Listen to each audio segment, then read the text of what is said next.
Hello, hello, and welcome back to another episode of What is New in the Industry. There's some fun stuff coming up, some stuff that definitely hits home with me because I am a massive fan of some of the things that I'm going to be talking about.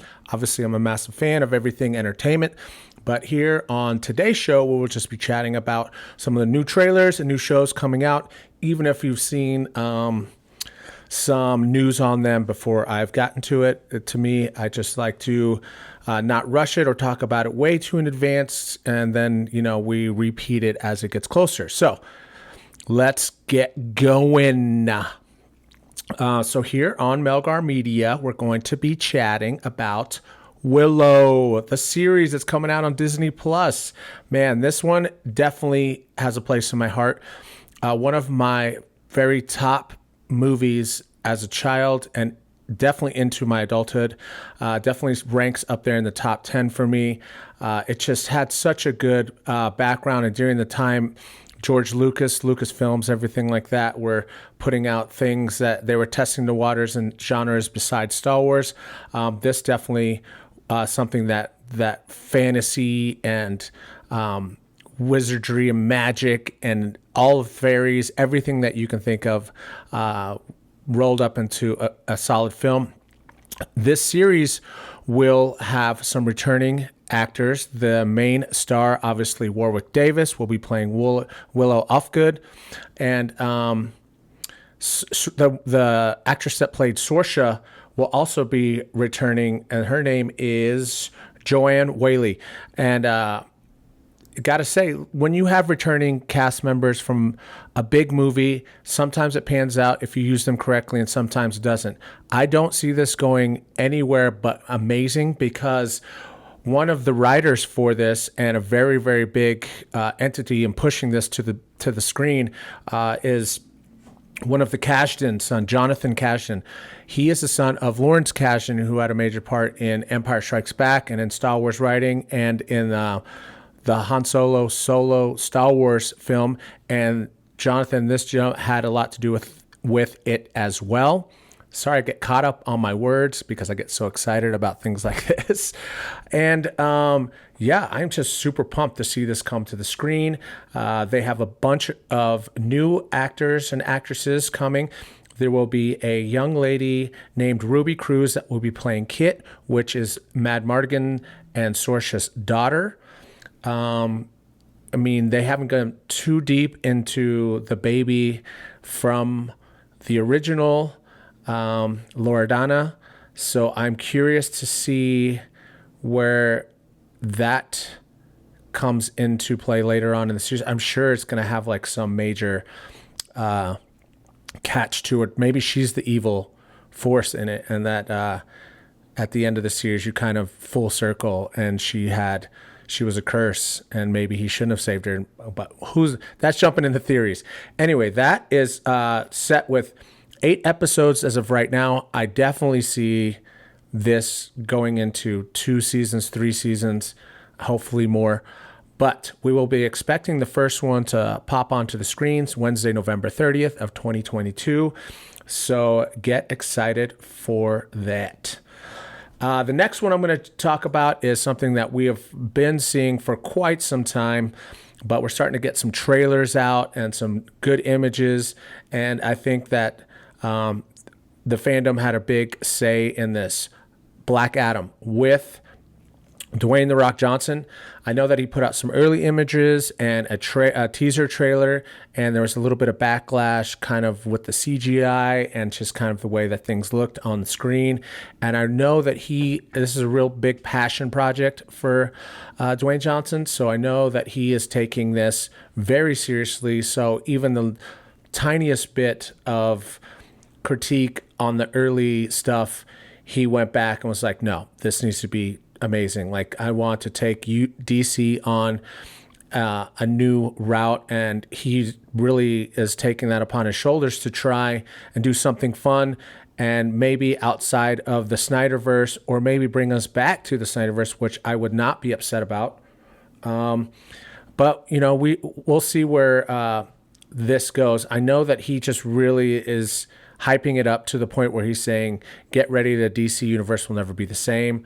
So we'll see who all gets involved. I know it's directed by a Jamie Collette, and I don't know much about Colette Sarah.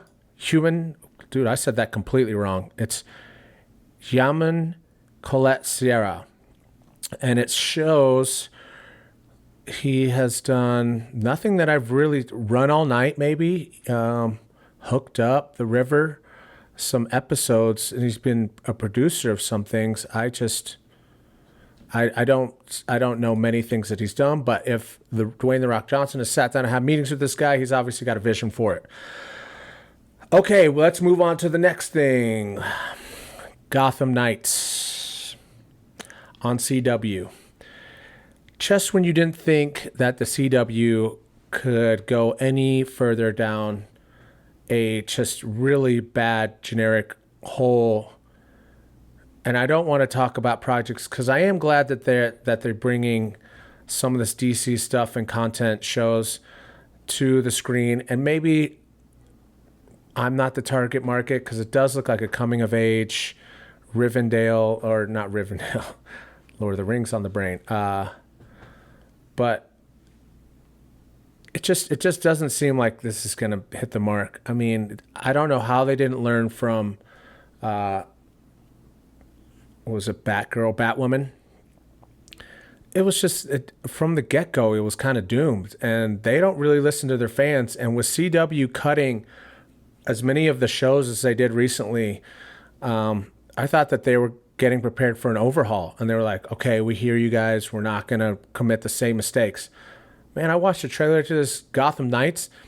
Let me give you the premise, first of all. It's Bruce Wayne is murdered, so this is after The Dark Knight, is murdered, and his adopted son forges an alliance with children of Batman enemies. As the city becomes more dangerous, this mismatched fugitives will become its next generation of saviors known as Gotham Knights. I mean, I gotta say, from the trailer, there's a lot of agendas going on. Some I agree with, some I'm just like, these just get so forced that you ruin the writing and the potential fun and greatness you can do. Not everything needs to be forced. You know, it's just, I don't get it. I don't get that they're not listening to fans, whereas other major projects have been doing just that. Like Sonic the Hedgehog effect is what I call it. You know, like you saw it and you're like, that looks nothing like the game. You're going into this with already, one strike. It's simple as, just listen to the fans. There's so much source material out there. Give us something to grasp onto instead of trying to come up with an original story that's not very original and has been done 1,000 times by CW. I mean, you have like the Vampire Diaries. They're all pretty much the same, I don't know. I don't get it. But I don't want to hark on it too bad. But to me, it does not look like anything unique. And I'll probably give, the first couple episodes a watch to kind of see, you can't judge a book by its cover type thing. But I'm kind of getting better at this with doing this channel, as well as just always being an enthusiast of shows and movies. I'm not an expert, but I will give it a look. This is going to hit CW in 2023. We shall see its fate. Not holding my breath. And the last one, though, we'll talk about something fun, because this thing just has a all-star studded cast, and this is Bullet Train by David Leitch. And I mean, just this cast alone, I mean, the trailers look hyped up, and I am here for it. But you've got Brad Pitt, Sandra Bullock, Brian Tyree Henry. You've seen him in a bunch of stuff. I mean, he's in Atlanta, as well as a million other great things right now. He was in the Eternals. But just more, Michael Shannon. There's just a ton. Zazie Beetz of really great. Bad Bunny. I mean, if you're into his music, I mean, he looks like he's just up and coming. It looks good. So I think this trailer hits on all levels. I like the cinematography. I like the pace from the producers of Deadpool 2. So there's going to be some good dry humor and adult humor all the way through it. Like I said, the scenes, the coloring, everything just looks like it is my type of cup of tea. The action looks great. Brad Pitt just looks like he's aging like a fine wine, not skipping a step, still doing a lot of the action sequences and hitting his stride. I mean, the sky's the limit for him, and he doesn't look like he's going to slow down in the next 10, 15 years, which gives us all hope as we get older that we can somewhat fit into that mold. But there's a couple of teasers, a couple of trailers out, and I will definitely be in theaters that week to kind of see where this goes.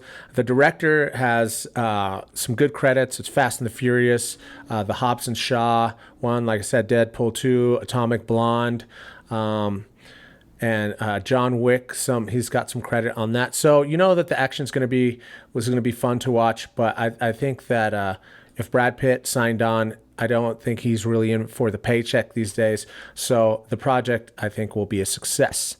So there's just 4 things that I wanted to chat about on today's show.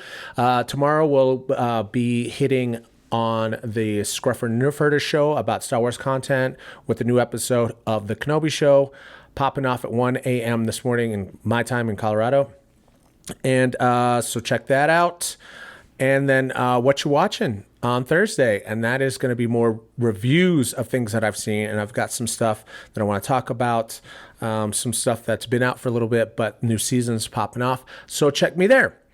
Don't forget to smash a like below, love my content, subscribe, pass it on to your friends. This is an easy way to change someone's life. I mean, you've seen the commercials where it's like save a puppy and it has the Sarah McLachlan song in the background. I could do something like that, but by simply subscribing and helping me get to where I want to be subscriber wise and content wise, it's just the little things. And anyway, keep watching, stay tuned. There's my shameless plugs for getting monetized and for getting my channel out there. But I will talk to you soon. Much love. Enjoy the weather. Enjoy your life. Hug your friends. And we'll talk to you soon. Melgo Media out. Hey.